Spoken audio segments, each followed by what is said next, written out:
जय Bhim India news में मैं पूनम काले आपका स्वागत करती हूँ। आइए नजर डालते हैं आज की कुछ खास खबरों पर।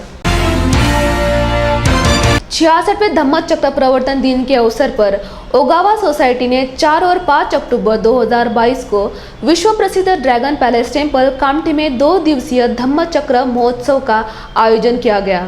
इस कार्यक्रम में मुख्य अतिथि के रूप में केंद्रीय मंत्री नितिन गडकरी, उप मुख्यमंत्री देवेंद्र फडणवीस, केंद्रीय मंत्री रामदास आठवले, प्रदेश अध्यक्ष चंद्रशेखर बावनकुळे उपस्थित रहेंगे।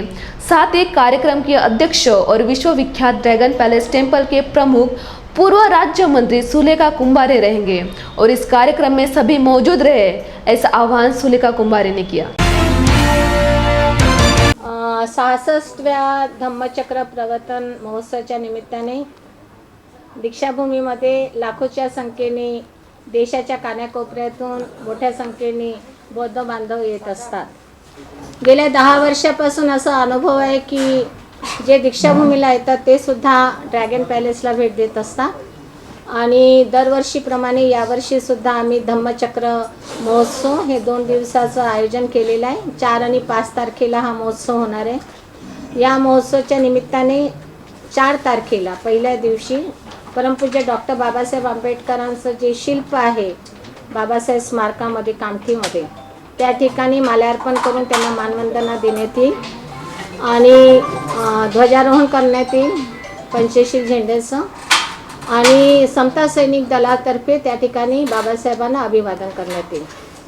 11 वाजता परमपूज्य डॉक्टर बाबासाहेबांचं जे स्मारक आहे त्या ठिकाणी बाबासाहेबांच्या जीवनावर आधारित एक फार मोठं एक्झिबिशन जे भारत सरकारने तयार केलेलं आहे त्याचं त्या ठिकाणी उद्घाटन माननीय रामदास आठवले साहेब केंद्रीय राज्यमंत्री यांच्या शुभ हस्ते त्या ठिकाणी संपन्न होणार आहे। गेल्या वर्षी 1000 विद्यार्थी परमपूज्य डॉक्टर बाबासाहेबांच्या जीवनावर आधारित प्रश्नाच्या स्पर्धे परीक्षेमध्ये बसले होते।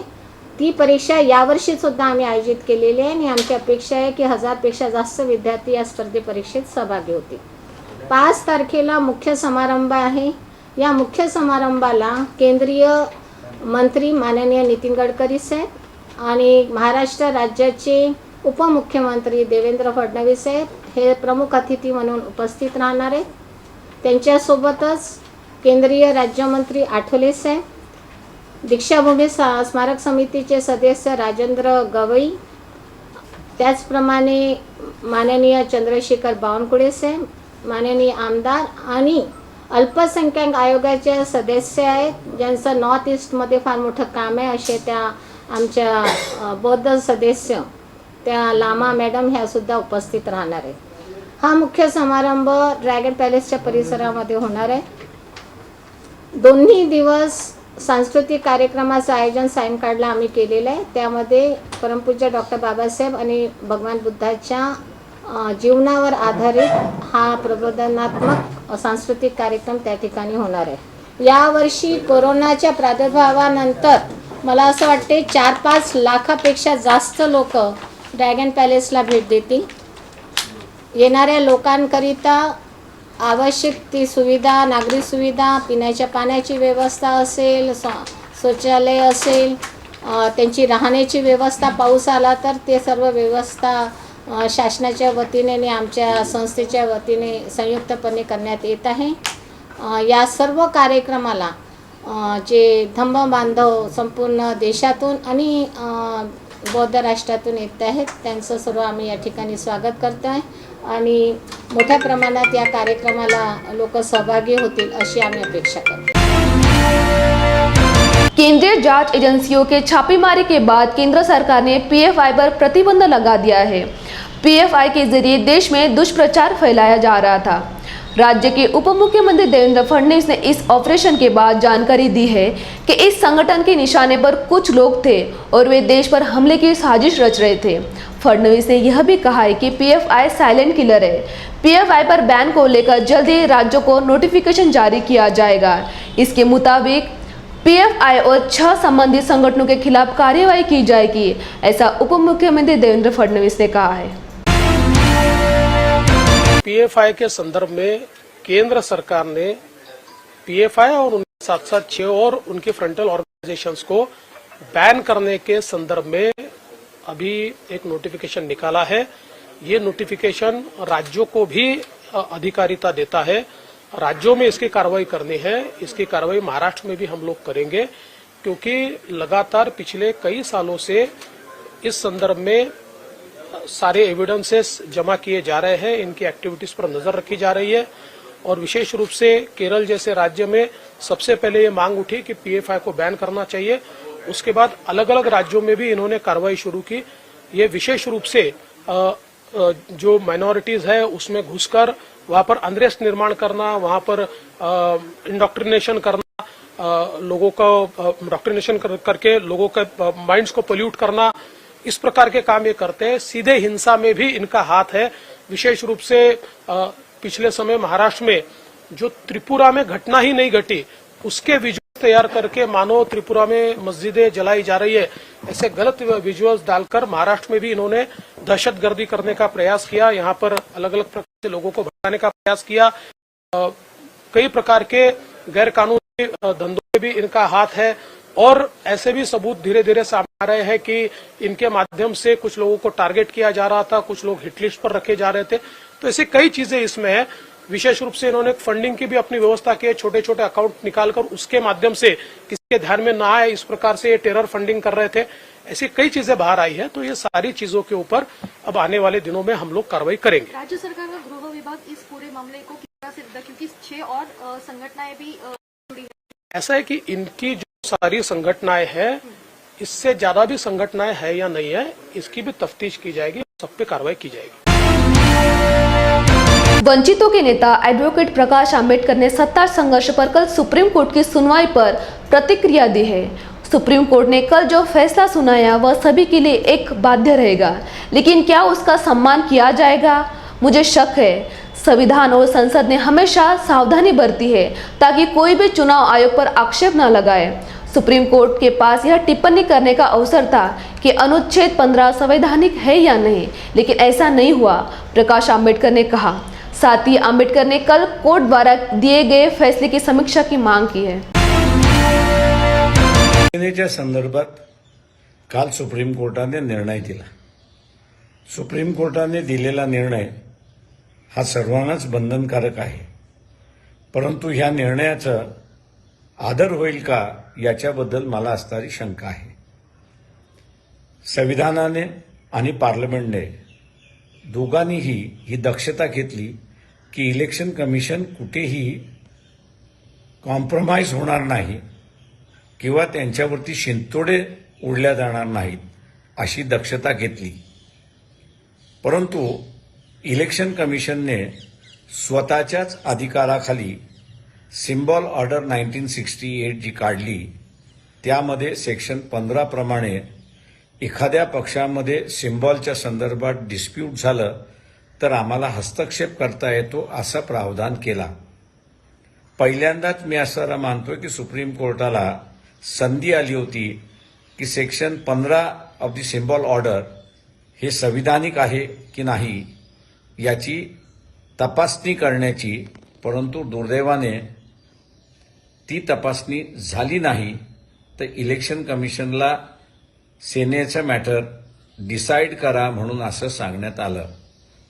मी दुर्दैव असं मानतो की आतापर्यंत संविधानाने आणि पार्लमेंटने इलेक्शन कमिशनची जी न्यूट्रॅलिटी ठेवली होती ती ह्या निर्णयाने कॉम्प्रोमाइज झालेली आहे आणि यापुढे पक्षाचं डिस्प्यूट हे इलेक्शन कमिशन डिसाईड करेल असा जो संदेश गेलेला आहे हा चुकीचा आहे असं मी त्या ठिकाणी मानतोय।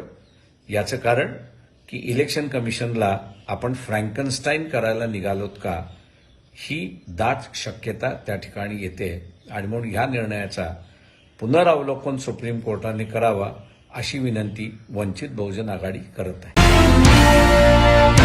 डॉक्टर बाबा साहेब अम्बेडकर स्मारक समिति ने नागसेन माध्यमिक और उच्च माध्यमिक विद्यालय की ओर से स्कूल में एक क्षेत्र भेंट आयोजन किया गया था। काम तंत्रज्ञान के कारण औद्योगिक क्षेत्र में आमूलाग्र परिवर्तन का अध्ययन करना और इस क्षेत्र में करियर के अवसर और छात्रों के बीच औद्योगिक शिक्षा की रुचि पैदा की जानी चाहिए, इन सभी उद्देश्यों के साथ एक शैक्षिक गतिविधि के रूप में क्षेत्र भेंट का आयोजन किया गया।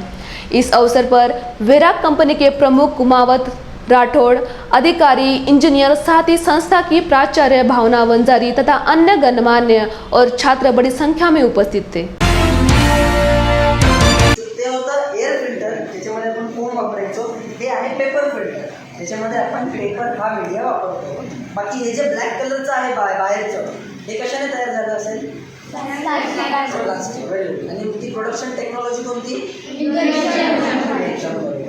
आता हे प्लास्टिकचं पार्ट तयार झालं, हा पेपर त्याच्यामध्ये आला. आता हे जाळी लावली आहे, ठीक आहे. ही जाळी लावली कशी असेल? डॉक्टर बाबासाहेब आंबेडकर स्मारक समिती संचलित टाकसेन माध्यमिक आणि उच्च माध्यमिक विद्यालयाच्या वतीने औद्योगिक क्षेत्रभेट या शैक्षणिक उपक्रमाचे आयोजन करण्यात आले.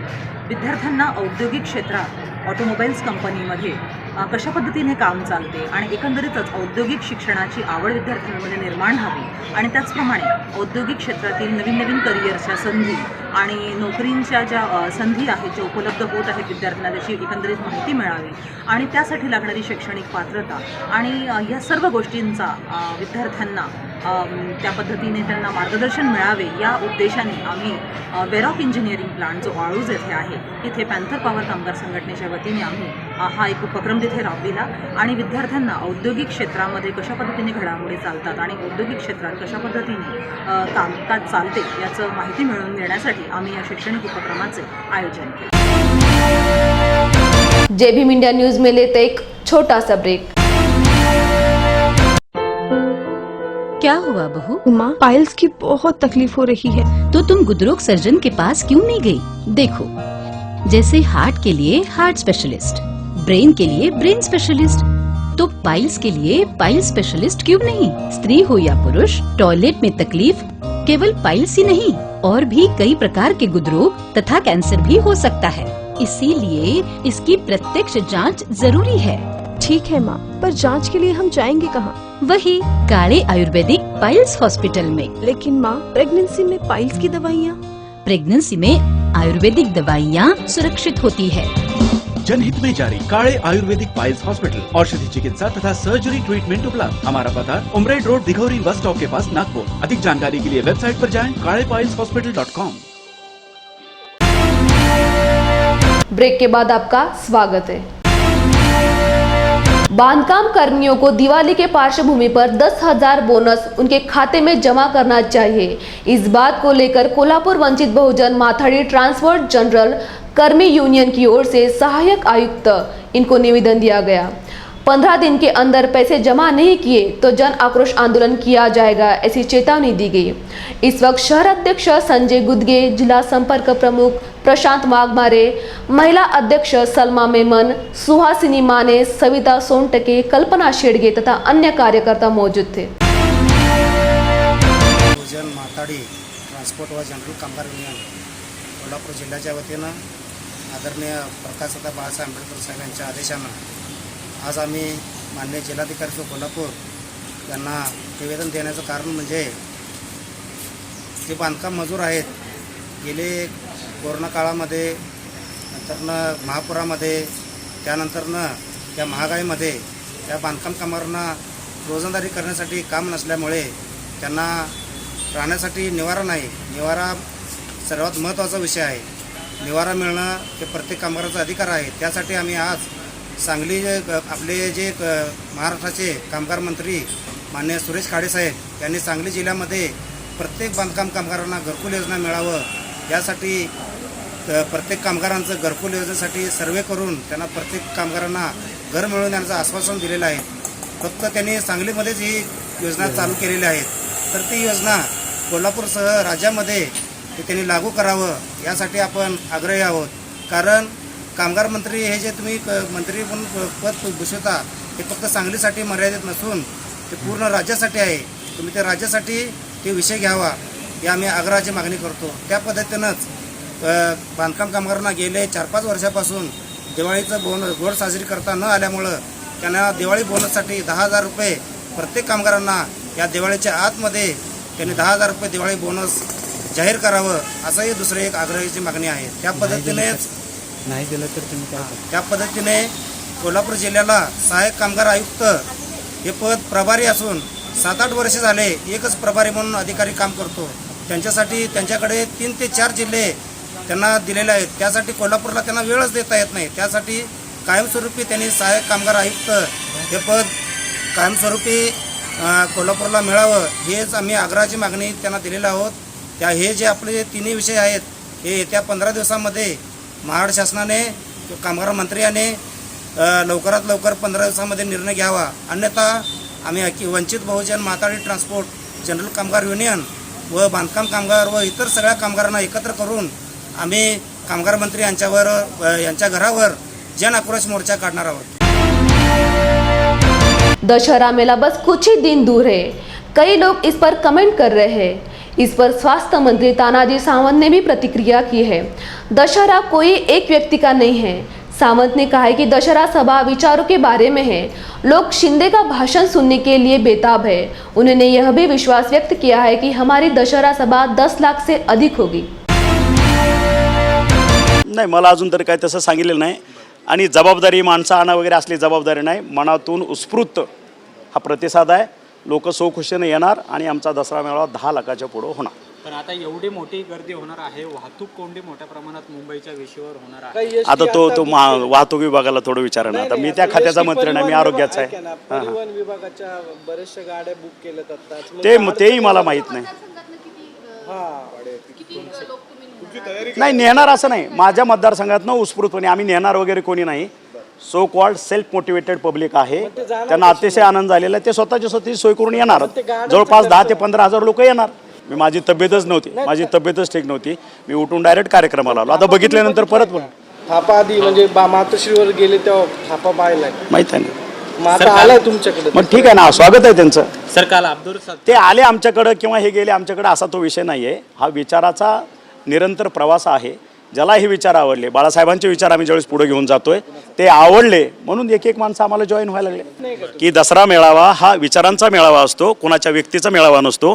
बाळासाहेबांच्या विचाराचा, आनंदसाहेब दिघे साहेब यांच्या विचाराचा तो मेळावा आहे. आणि तो विचाराचं सोनं लुटण्यासाठी आम्ही उत्स्फूर्तपणे आम्ही त्या ठिकाणी जाणार आहोत. कनौजा गांव में सड़क उद्घाटन के दौरान स्थानीय लोगों द्वारा किए गए कार्यों के बारे में पूछे जाने पर विधायक बच्चू कडू ने गुस्से में अपनी ही पार्टी के एक कार्यकर्ता को थप्पड़ जड़ दिया. एक कार्यकर्ता किसी भी पार्टी का हो, वो नेताओं के लिए लोगों के बीच काम करता है. और अगर नेता खुलेआम अपने कार्यकर्ताओं के लोगों के सामने अपमान करता है तो इससे कार्यकर्ता के स्वाभिमान को ठेस पहुंचती है. काय बोलतो का तू? नाही काही नाही, ऐकून घे ना. मग सांगा ना. लोकेशन मध्ये जरी बदल झाला असेल तर प्रत्यक्ष काम इथूनच आहे ना. नाही लोकेशन कुठे बदललं सांगा ना. बाकीचं काम कुठे आहे? मग ग्रामपंचायत गणोजात असलेलं काम जिल्हा परिषद गणोजा स्टॉप पासून तर जिल्हा परिषद शाळेपर्यंतचं बाकीचं काम कुठे गेलं? जय भीम इंडिया न्यूज में लेते एक छोटा सा ब्रेक. क्या हुआ बहू? माँ, पाइल्स की बहुत तकलीफ हो रही है. तो तुम गुदरोग सर्जन के पास क्यों नहीं गई? देखो, जैसे हार्ट के लिए हार्ट स्पेशलिस्ट, ब्रेन के लिए ब्रेन स्पेशलिस्ट, तो पाइल्स के लिए पाइल स्पेशलिस्ट क्यों नहीं? स्त्री हो या पुरुष, टॉयलेट में तकलीफ केवल पाइल्स ही नहीं, और भी कई प्रकार के गुदरोग तथा कैंसर भी हो सकता है. इसीलिए इसकी प्रत्यक्ष जांच जरूरी है. ठीक है माँ, पर जांच के लिए हम जाएंगे कहाँ? वही काले आयुर्वेदिक पाइल्स हॉस्पिटल में. लेकिन माँ, प्रेगनेंसी में पाइल्स की दवाइयाँ. प्रेगनेंसी में आयुर्वेदिक दवाइयाँ सुरक्षित होती है.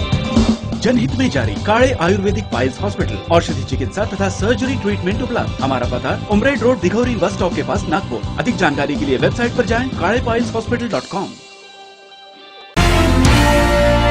ब्रेक के बाद आपका स्वागत है.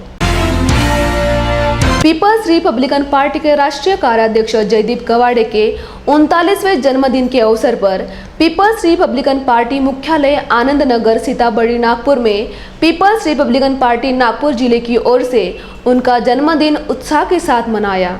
इस मौके पर पीपल्स रिपब्लिकन पार्टी के राष्ट्रीय कार्याध्यक्ष जयदीप कवाड़े को विशाल पुष्पमाला पहनाकर अभिनंदन कर भविष्य की कामना की गई. इस अवसर पर लॉन्ग मार्च प्रणेते पीपल्स रिपब्लिकन पार्टी के राष्ट्रीय अध्यक्ष प्राध्यापक जोगेंद्र कवाड़े मुख्य रूप से उपस्थित थे और साथ ही नागपुर जिले से बड़ी संख्या में पीपल्स रिपब्लिकन पार्टी के पदाधिकारी एवं कार्यकर्ता उपस्थित थे.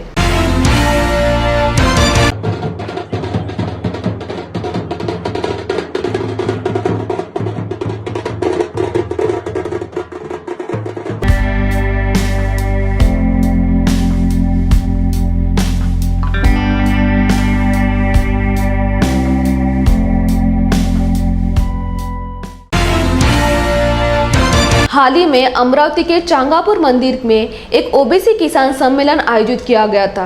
बैठक में कई किसान मौजूद थे। इस समय किसानों की समस्याओं के समाधान के लिए कार्य योजना बनाकर शासन को भेजा जाएगा। किसान को चाहे इसके लिए विरोधी क्यों ना करना पड़े तो भी करेंगे, ऐसी भूमिका व्यक्त की। इस मौके पर ओबीसी समुदाय के छात्रों के सवाल भी उठाए गए। बताया गया कि इसके लिए सरकार से मांग की जाएगी। किसान सम्मेलन के माध्यम से बड़ा संगठन बनाया जा रहा है। जल्द ही जन आक्रोश आंदोलन भी किया जाएगा, ऐसी जानकारी प्रकाश साबले ने दी। संघाची भूमिका आवर्जून त्यांना कळवा आणि त्यांनावर ते दबाव आणा।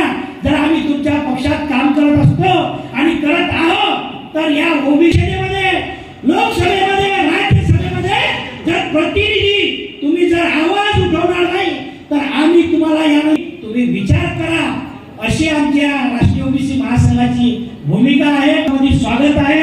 आमचे ध्येयवेळे अध्यक्ष एवढ्या वर्षाचं वय होऊन एखाद्या युवासारखा कार्य करतात आणि आमची पूर्ण टीम त्यांच्या खांद्याला खांदा लावून कार्य करते। आपण मी सर्वांनी राष्ट्रीय ओबीसी महासंघ बळकट करा आणि या ओबीसीच्या मागण्या मान्य करा, एवढंच मी बोलतो। राष्ट्रीय ओबीसी किसान महासंघाच्या वतीने आज एक दिवसीय अमरावती येथील चांगापूर भागामध्ये एक दिवसीय कृषी ओबीसी समाजातील शेतकऱ्यांचं कृषी संमेलन ठेवलं होतं। त्यामध्ये हे संमेलन घेण्यामागचा उद्देश एवढाच आहे की ओबीसी समाजातील शेतकऱ्यांच्या न्याय मागण्याच्या हक्कासाठी लढणार हे व्यासपीठ राष्ट्रीय ओबीसी किसान महासंघाचं झालेलं आहे आणि येणाऱ्या काळात प्रॅक्टिकली ज्या शेतकऱ्यांच्या समस्या आहे, ओबीसी शेतकऱ्यांची असो, विषय सबसिडीचा विषय असो, ओबीसी समाजा विद्यार्थ्यांचा शिक्षणाचा विषय, शिक्षणाचा विषय असो, अशा कित्येक मागण्या आपण शासन दरबारी आम्ही मांडणार आहोत। या संदर्भात ओबीसी समाजाच्या मागण्या पूर्ण करण्यासाठी जर आम्हाला मुंबईचे आझाद मैदान असो का दिल्लीचं जंतर मंतर असो, त्या ठिकाणी आंदोलन करण्याची भूमिका येणाऱ्या काळात आमची ठरणार आहे आणि या आंदोलनामध्ये शेतकऱ्यांच्या सर्व प्रश्नावर उहापोह होऊन त्याचं विचारमंथन झालेलं आहे। या कार्यक्रमाच्या माध्यमातून एक शेतकऱ्यांच्या संदर्भात आपण कोणती भूमिका घेतली पाहिजे त्याचं विचारमंथन झालं आहे। राष्ट्रीय ओबीसी महासंघाचे राष्ट्रीय अध्यक्ष बबनरावजी तायवाडे यांच्या अध्यक्षतेखाली हे मोठं संमेलन झालेलं आहे आणि या संमेलनाच्या माध्यमातून या देशातल्या ओबीसी समाजातील शेतकऱ्यांचे प्रश्न मार्गी लावण्यासाठी एक कृती आराखडा बनवून येणाऱ्या काळात आम्ही त्या संदर्भात आंदोलन असो, चळवळ असो आणि कोणती ठोस भूमिका असो ती घेण्याची आमची पूर्ण तयारी झालेली आहे। डॉक्टर बाबासाहेब आंबेडकर साहित्य परिषद द्वारा आयोजित पहला फुले शाहू आंबेडकर साहित्य सम्मेलन मौलाना अब्दुल कलाम आजाद अनुसंधान केंद्र में संपन्न हुआ। डॉक्टर बाबा साहेब आम्बेडकर कभी भी विचार की एक धारा का पालन नहीं करते थे। भगवान गौतम बुद्ध, संत कबीर, महात्मा फुले और तुकाराम महाराज के विचारों को आगे बढ़ाते हुए आम्बेडकर बुद्ध और धम्म से नवयान की निर्मित करते हैं। इस बीच आम्बेडकर द्वारा इच्छित समाज और सामाजिक संरचना क्या होनी चाहिए, इन सवालों पर समाज के बुद्धिजीवी लोगों ने खुद सोचने की ज़रूरत है, ऐसा प्रतिपादन वरिष्ठ विचारक डॉक्टर राव साहेब कसबे ने किया। समान आर्थिक स्थिती असलेली माणसं धर्माचं आवाहन केलं, जातीचं आवाहन केलं की ते सगळं अतिशय बांधीव असलेलं संघटन विघटनाच्या मुखाशी जाऊन थांबतं। ही जी भारतीय मानसिकता आहे त्या मानसिकतेला सुद्धा आपल्याला नव्या पद्धतीनं तोंड द्यायला लागेल। डॉक्टर रावसाहेब कसब्यांच्या चिंतनाकडे आणि त्यांच्या भूमिकेकडे आम्ही अतिशय आस्थेनं पाहत आलेलो। राष्ट्रपिता फुलेंनी विद्येविना मती गेली, मतीविना नीती गेली, नीतीविना गती गेली, गतीविना वित्त गेले, वित्तविना शूद्र खचले, एवढे अनर्थ एका विद्येने केलेले आहे। हे आपण अनुभवलेलं होतं आणि अनुभवून पुढे आता काय अनुभवतो आपण की विद्येमुळे मती आली, मतीमुळे नीती आली, नीतीमुळे गती आली, गतीमुळे वित्त आले, वित्तमुळे शूद्र समर्थ झाले, एवढे सामर्थ्य एका विद्येने केलेले आहे। हे आपण अनुभवतो दोन्ही क्षेत्राचे। राष्ट्रपिता फुलेंनी जे मत मानलेलं होतं की काय झालेली आमची परंपरा होती आणि शूद्राचे काय हाल झालेले होते, ते शूद्र कुठल्या स्टेजला येत आहे। पण मला असं म्हणायचं आहे सर, या भारत देशाची न्यू एज्युकेशन पॉलिसी 2020 ला मंजूर झालेली आहे। आपण सगळे तज्ञ शिक्षणामुळे आम्ही इथं आलेलो आहोत। सगळ्या शिकलेल्या लोकांच्या समोर सगळे याच्यावर माझ्यासहित संभ्रम निर्माण करून ठेवले, काय होईल सांगता येत नाही। आज बातमी आहे की कोणती एक संघटना पॉप्युलर काहीतरी आली, पॉप्युलर फ्रंट, पंतप्रधानाच्या मारण्याचा कट त्यांनी केला होता, म्हणे तो उधळला पोलिसांनी. खरं आहे का नाही माहित नाही, पण आज बातमी आली की आपण विचार करणार की किती भयंकर आहेत मुसलमान. विचार करायला आपल्याला संधीच नाही. रोज नवं काहीतरी घेऊन अंगावर धडकतं आणि त्यामुळे हा संभ्रम पैदा केला, जाणीवपूर्वक केला. साधी गोष्ट आहे. कदम साहेब म्हणाले जेव्हा संविधान लागू व्हायचं होतं, स्वातंत्र्य मिळालं त्यावेळेला आपली स्थिती काय होती? खायला नव्हतं, कपडा नव्हता. आता सगळेजण सुंदर कपड्यामध्ये असतात. गरीब माणूस सुद्धा चांगला कपडा घालण्याचा विचार करतो.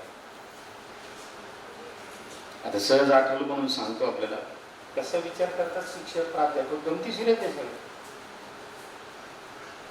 मी विभागात होतो, प्रोफेसर म्हणून काम करत होतो.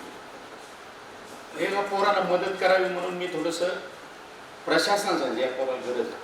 भिक्खूंनी एका ठिकाणी राहायचं नसतं, फक्त चातुर्मास सोडला तर भिक्खूंनी सतत फिरायचे असते. तर तुमच्यापैकी कोणी बौद्ध असतील, खरे बौद्ध, तुम्ही सगळे खरे बौद्ध आहेत असं मी मानित नाही, कारण मी पण खरा बौद्ध नाही. पण जर तुमच्यापैकी कोणी असतील खरे बौद्ध, तर तुम्हाला बौद्ध भिक्खू जर त्याच्या आश्रमात दिसला तर त्याची गजांडी पत्राने सांगा की बौद्ध भिक्खूंनी सतत चालत राहावं. तर हे तर संस्कार झाले. आणि बौद्ध भिक्खू म्हणजे काय? हे ब्राह्मण पुरोहित झालेले आहेत. अरे ज्याचं लग्नच झालेलं आहे, ज्याने संन्यास पत्करलेला आहे, ज्याला आरतपदापर्यंत जायचं आहे, ज्याला बोधी प्राप्ती करायची आहे, त्याने 1,000 रुपये दक्षिणा घेऊन लग्न लावावी. हे मूर्खपण आहे. म्हणून बाबासाहेबांनी विवाह पद्धती कशी करायची ते पण सांगितले. आणि हे जे तुम्ही म्हणता ना त्या विवाहामध्ये ते परित्राण आहे. आज के लिए बस इतना ही. देखते रहिए जय भीम इंडिया न्यूज.